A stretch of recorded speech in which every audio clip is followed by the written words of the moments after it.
Okay, when you're taking out the rear bow cover, the ends ain't too bad to get to. Those are pretty easy. Now you can use air if you like. You might as well get used to, you need a deep well, you're going to need a non-deep well, a short extension, a long extension, and all that good stuff. Because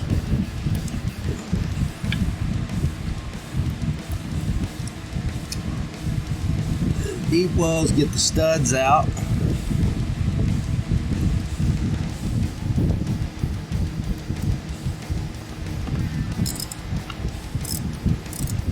You want to remember what positions they're on the far end down there, the deep well, the studs.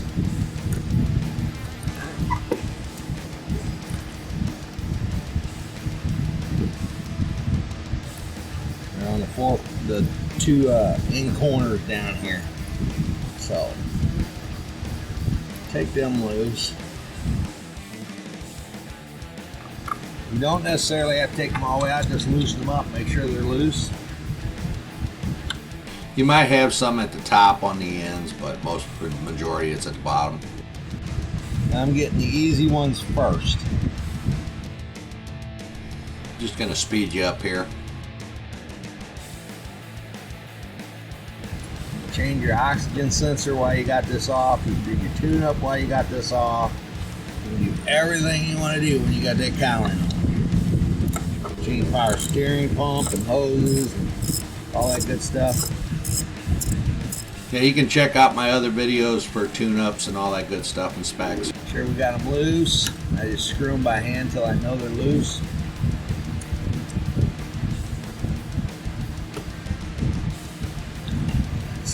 You can get them out, take them out, but if they're dry rot and the boots rot, you better change the boot. I suggest changing the boots all the time. I can lead you to the water, I can't make you drink it. Center ones are a little bit more funner to get out. A lot of people strip them, a lot of people screw up trying to take them out, and I've got to fix them.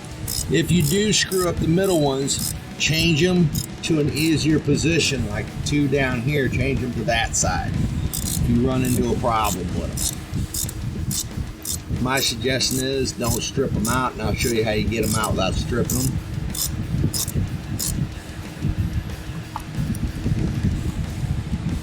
But I've run across where people have tried to get them out, and then they throw it on me and say, can you get them out? And I've had to get them out. So they're no fun when you messed them up. Okay, the center ones, these two that are down here you can't see. These are the funner ones. They're not studs, but test it first. What I use is tape around my 1/4 inch. I got an extension, and I got a non-deep well 6-point socket. Now, don't just stick it down in there, because once you stick it down in there, you may not get it back out. So, if you think that you got a long enough extension, you better test it first, because that one to me doesn't seem like it's long enough. So what I'll do, I set it up like this.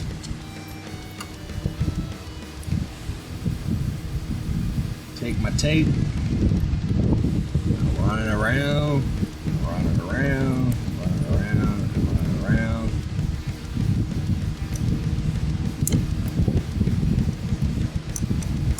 Take my tape.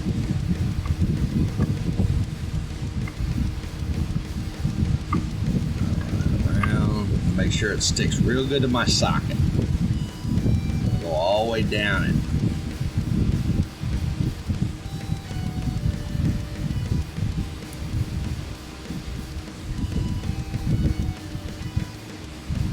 Go around that about 2 times, and then I'll twist it. and I'll pull it off so it's got a tail on it. Now, check it all down. Make sure it won't come apart. Now you stick it down in there.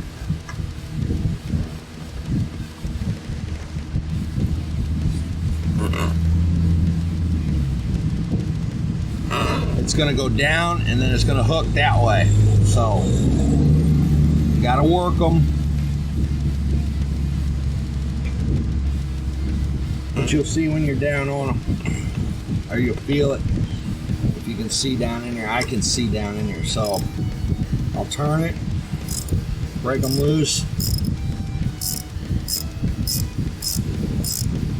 and that's how you get them out, without stripping them out. Take that off and I turn them. Now they'll start getting up higher. Once they get up higher, kind of pull your tool back off so you don't lose everything. And then you can turn them by finger, but do it lightly.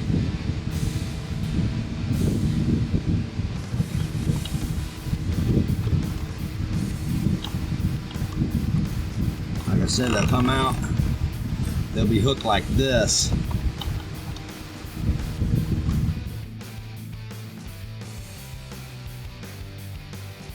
I never really tried a 3/8, but I think a 3/8 is way too big, so you have to use a 1/4 inch drive. That's what I've always used. Okay, we'll go to the next one. This one you got to kind of do blindfolded sometimes. Actually, you do. You got to do it blindfolded, but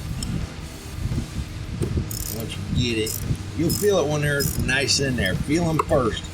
Feel them with the head of it first, and then start working them out with your fingers. Torquing them down is going to be the fun part, but always get your wrench back out of there and make sure. You kind of look down through the intake and see it a little bit. Right through up and through here, you can see it back here. You can look at it that way, and you can see it. And they're not too bad, really. They can be worse. You'll feel when your valve cover's loose, it comes right back out of it. So I'm going to set my tool down. I'm going to kind of move the valve cover back. Get your wire off of it first. What I'll do is I'll bring this side up.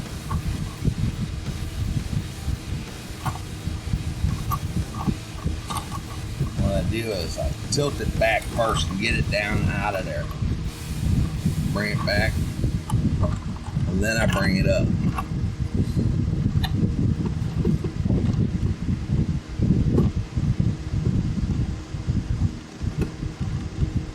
You might even have to bring it over to this side and get it out because of this lip here on the top of it. You can take the PCV valve out too if you want to replace it. It'd be easier to get out without it, but I leave them in. This one definitely looks wet.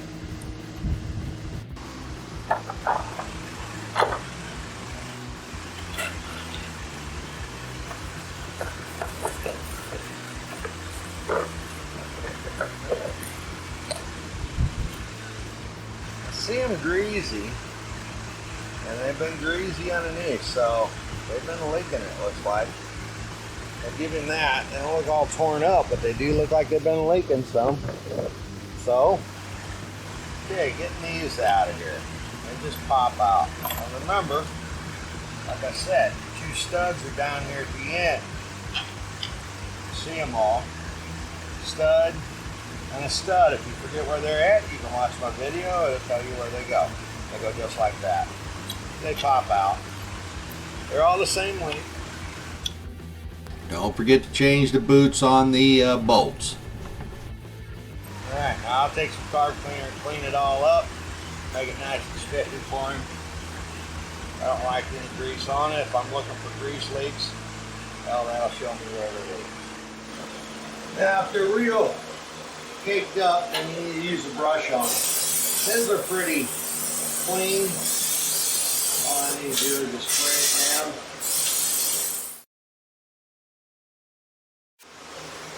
Let that one sit there and dry. That's good enough. They're pretty clean, you don't have no problems. But this would not that greasy.